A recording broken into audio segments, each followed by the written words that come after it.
جب تک انسان اللہ کی توفیق جانتا ہے تو نعمتیں محفوظ رہتی ہیں، اور جب وہ سمجھتا ہے کہ یہ تو میں نے جد و جہد کر کے حاصل کیا ہے، یہ تو میری عقل ہے، میرا شعور ہے، پھر زمیں بوس ہوتا ہے، پھر ظلم کرتا ہے، پھر تکلیف دیتا ہے۔ میرے رسول کریم صلی اللہ تعالی علیہ وآلہ وسلم نے ہمیں اس ظلم سے ہمیشہ منع کیا ہے، ہمیں محتاط رہنے کا کہا ہے، ہمیں کہا ہے کہ ہم احتیاط کے ساتھ وقت گزاریں، ہم اپنے شب و روز کا خیال کریں۔ ایران کا ایک بادشاہ تھا، تو وہ شکار کے لیے نکلا۔ آپ کو پتہ ہے نا بادشاہوں کے شوق، اللہ خیر کرے، شکار کے لیے جانا ہے، سیر کے لیے جانا ہے، کئی ملکوں کے ویزے سپیر لے کے رکھنے ہیں۔ یہ آج بھی شوق پایا جاتا ہے لوگوں کے اندر، جیسے جیسے پیسے آتے جاتے ہیں نا، شوق ذوق لمبے ہوتے جاتے ہیں۔ اس کا بھی شوق ذرا نرالا تھا، آگے بڑھنا ہے، یہ کرنا ہے، وہ کرنا ہے، تو وہ شکار کے لیے جایا کرتا تھا۔ ایک دفعہ دریا کے اس پار شکار کے لیے گیا، وہ ایک بوڑھی خاتون رہتی تھی، تو اس کے پاس ایک گائے تھی۔ اس کو گائے سے بڑی محبت تھی، پیار تھا بڑا۔ وہ بڑے شوق سے اسے بلاتی، اسے گھاس کھلاتی، اس سے پیار کرتی، اس کے ساتھ کھیلتی۔ وہ چھوٹی سی بچیا تھی جب اس بوڑھی نے اس کو پالا تھا، بڑی فربا موٹی تازی گائے ہو گئی۔ بادشاہ کے ساتھ جب اس کے سپاہی گئے تو انہیں وہ گائے پسند آ گئی۔ بوڑھی سے کہنے لگے قیمت لے لو، ہمارے ہاتھ بیچ دو، یہ بڑی فربا ہے، ہم اس کا گوشت کھائیں گے۔ اس نے کہا کہ یہ صرف گائے نہیں، یہ تو میرے گھر کا فرد ہے،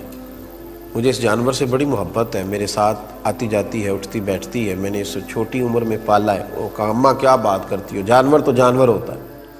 ہمارے ہاتھ بیچ دو۔ جب بوڑھی نہ مانی تو انہوں نے کہا تمہیں پتہ ہے ہم بادشاہ کے سپاہی ہیں، کو پتہ ہے نا شہزادے اور بڑے لوگوں کے بچے وہ تو کوئی کسی قانون کی پابندی نہیں کرتے، وہ تو قانون توڑنا ان کا شوق ہوتا ہے، تمہیں پتہ نہیں بادشاہ کے سپاہی ہیں۔ جبرن اس بوڑھی کی گائے لی، جبرن، ظلمن، اور پھر گائے لے کر کے اس کو ذبح کیا۔ بوڑھی کو جب پتہ چلا تو بڑا روئی۔ اس سے کسی نے کہا کہ یہ جو بادشاہ ہے نا، یہ نرم دل ہے، احساس والا ہے، موت سے ڈرتا ہے، اسے خیال ہے کہ میں دنیا سے جاؤں گا، یہ تکلیف دے کے راضی نہیں ہوتا، تو کسی طریقے سے بادشاہ تک پہنچ۔ وہ خاتون، بادشاہ واپس لوٹ رہا تھا تو دریا کے پل سے گزر رہا تھا، وہ بوڑھی اماں دریا کے پل پہ آ کے کھڑی ہو گئی۔ جب بادشاہ گھوڑے سمیت پل سے گزرنے لگا تو اس نے آگے بڑھ کے گھوڑے کی لگام تھام لی، اور لگام تھام کے کہنے لگی بادشاہ تیرے سپاہی میری گائے ظلمن کھا گئے ہیں، یہ بتا کہ اس پل پر میری گائے کا حساب دینا ہے یا پل صراط پہ دینا ہے؟ تو بتا دے، یہ تیرے اوپر ہے کہ یہاں حساب دے گا کہ وہاں حساب دے گا، حساب تو دینا ہے، ظلم کا جواب تو دینا ہے، زیادتی کا بدلہ تو اب تو اختیار ہے، تجھے کسی پل پہ دے گا یا پل صراط پہ دے گا۔ تو لڑکھڑا کے نیچے گرا ایران کا بادشاہ، کہنے لگا اماں میں بڑا کمزور آدمی ہوں، میں تو یہاں بھی پورا حساب نہیں دے سکتا، وہاں کیسے دوں گا، تو میرے اوپر مہربانی کر اور یہیں تو حساب چکتا کر لے۔ کہا پھر میری گائے کا حساب دو۔ حساب تو میاں دینا ہے، جس نے گلی پہ بھی تھوڑا سا قبضہ کیا ہے اس نے بھی حساب دینا ہے، جس نے سرکاری زمین پہ بغیر سبب کے دکان بنا لی ہے اس نے بھی حساب دینا ہے، جس نے کسی دفاعی کام کے لیے مال حاصل کر کے ذاتی مفادات کے لیے استعمال کیا ہے حساب اس نے بھی دینا ہے، جس شخص نے ایک نیک آدمی کا لبادہ اوڑھ کر لوگوں کو اپنے پیچھے لگایا اور پھر ان سے ذاتی مفادات حاصل کیے، حساب اس نے بھی دینا ہے، جس شخص نے لوگوں کو اچھے خواب دکھا کر حکومت حاصل کی